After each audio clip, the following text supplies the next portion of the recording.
Vous êtes cadre ou dirigeant médico-social, vous avez certainement connu, comme moi, qui vient de passer 30 années dans le secteur, ce qu'on appelle le doute du soir. Vous rentrez chez vous, vous garez la voiture, et là, dans le silence, il revient. Est-ce que j'ai bien fait ce matin? Cette décision sur le planning, ce recrutement validé à la hâte faute de candidats, cette orientation prise pour un habitant, cette réponse envoyée dans l'urgence à une famille, à une autorité de contrôle. Est-ce que j'aurais pu faire mieux? Est-ce que j'aurais pu faire différemment? Si vous êtes directrice, directeur, cadre, IDEC, chef de service, responsable dans un IME, un SIAD, une MAS, un EHPAD, vous la connaissez certainement cette voix, cette petite voix du soir. Personne ne vous a jamais dit qu'elle était parfaitement normale, elle est même un signe. Alors, la conclusion qui s'installe en nous, elle est très régulièrement la même. Est-ce que je suis à la hauteur? Je devrais peut-être mieux gérer, mieux anticiper, mieux décider, mieux m'organiser. Ça, c'est la culpabilité.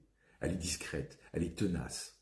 Celle qu'on ne dit à personne parce qu'on est seul à ce niveau et qu'on est censé être celle ou celui qui rassure, qui guide les autres. Mais cette conclusion-là, elle est fausse. Elle est même complètement fausse. Si vous doutez, ce n'est pas parce que vous êtes faillible. Si vous doutez, c'est parce que dans une journée ordinaire, dans une demi-journée ordinaire, vous mobilisez simultanément 6, 7, parfois 8 formes d'intelligence sans qu'on ne vous l'ait jamais dit. Et cette charge-là, personne ne l'a nommée pour vous. Alors aujourd'hui, dans cette vidéo, après beaucoup de réflexions et de travaux, eh bien je vais le faire. Quand vous animez le lundi matin, par exemple, vous retrouvez vos équipes de cadres, vous faites un point d'équipe. Vous mobilisez cette fois ce qu'on appelle l'intelligence émotionnelle. Pourquoi? Parce que vous allez lire sur les visages, parce que vous allez percevoir les non-dits, vous ajustez votre ton, votre posture. C'est ce que les chercheurs meilleurs, Goldman, ont théorisé dans les années 90. Quand vous arbitrez un budget de travaux, par exemple, avec un déficit et un besoin de travaux supplémentaires, vous mobilisez l'intelligence analytique parce que vous comparez, vous projetez, vous calculez, vous vous adaptez.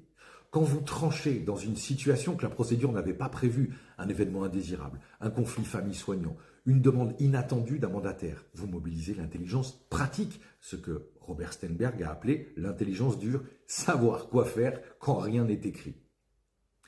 Quand vous vous adaptez, votre posture entre le médecin co, l'agent de service, un éducateur, une famille en colère et l'évaluateur HAS, tout cela dans la même matinée, vous mobilisez l'intelligence situationnelle, celle dont parlent Hersey et Blanchard depuis les années 70.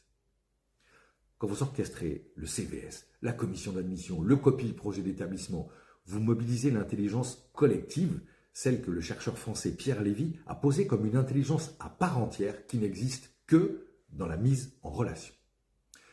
Quand vous décidez de signaler ou non un événement indésirable grave à l'ARS, quand vous tranchez entre la sécurité d'un habitant et son droit à l'autonomie, vous mobilisez cette fois l'intelligence éthique, celle qui n'est dans aucun manuel et qui pèse parfois plus lourd que toutes les autres réunies.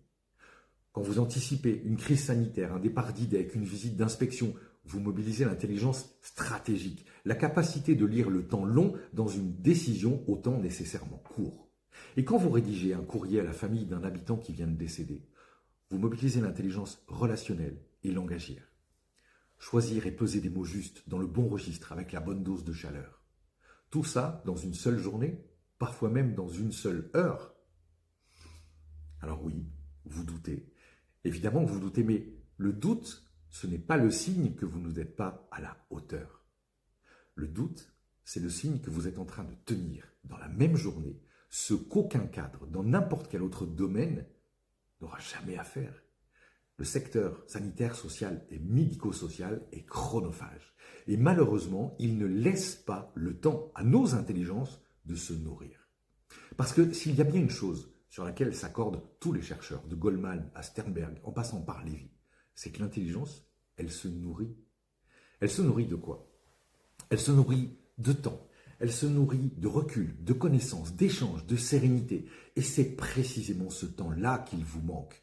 Parce que pendant que vous mobilisez ces 8 formes d'intelligence, vous devez gérer des impondérables. Vous passez aussi vos journées à faire des comptes rendus de réunion, à préparer des ordres du jour, à répondre à 30 mails, 40 mails, à reformuler des notes de service, à structurer vos rapports d'activité annuels. Et ces tâches-là, elles épuisent vos intelligences nobles. Je dirais même mieux, elles les vident. Alors la question n'est pas comment est-ce que je deviens plus intelligent? La vraie question qu'on va se poser ensemble, c'est comment je libère du temps pour que mon intelligence puisse respirer.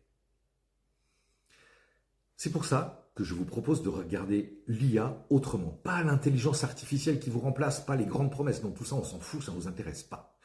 Moi, IA, ça veut dire intelligence augmentée qui vous libère. Votre intelligence augmentée par l'outil. Parce que l'IA, ça devient simplement votre amplificateur. Un compte-rendu de réunion qui vous prenait 1 heure, passe à 5 minutes. Un courrier ARS sur lequel vous séchiez pendant 1 heure, passe à 5 minutes. Une fiche action HAS qui vous prenait 4 heures, passe à 10 minutes.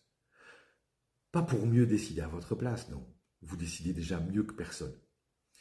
Pour vous rendre votre temps et avec le temps, la sérénité. J'ai conçu Terrain IA ESSMS pour les cadres et dirigeants médico-sociaux. Je l'ai conçu parce que j'ai été à votre place pendant de très nombreuses années. Si vous voulez voir comment ça fonctionne concrètement, le lien est en description. Et si la prochaine fois que vous rentrez chez vous, dans la voiture, dans le silence, que la petite voix se tait et qu'au lieu de vous reprocher potentiellement ce que vous n'avez pas fait, elle vous permet de lister tout ce que vous avez fait dans une seule et même journée avec une certaine fierté, eh bien peut-être que cette intelligence augmentée vous aura enfin rendu la sérénité que vous méritez.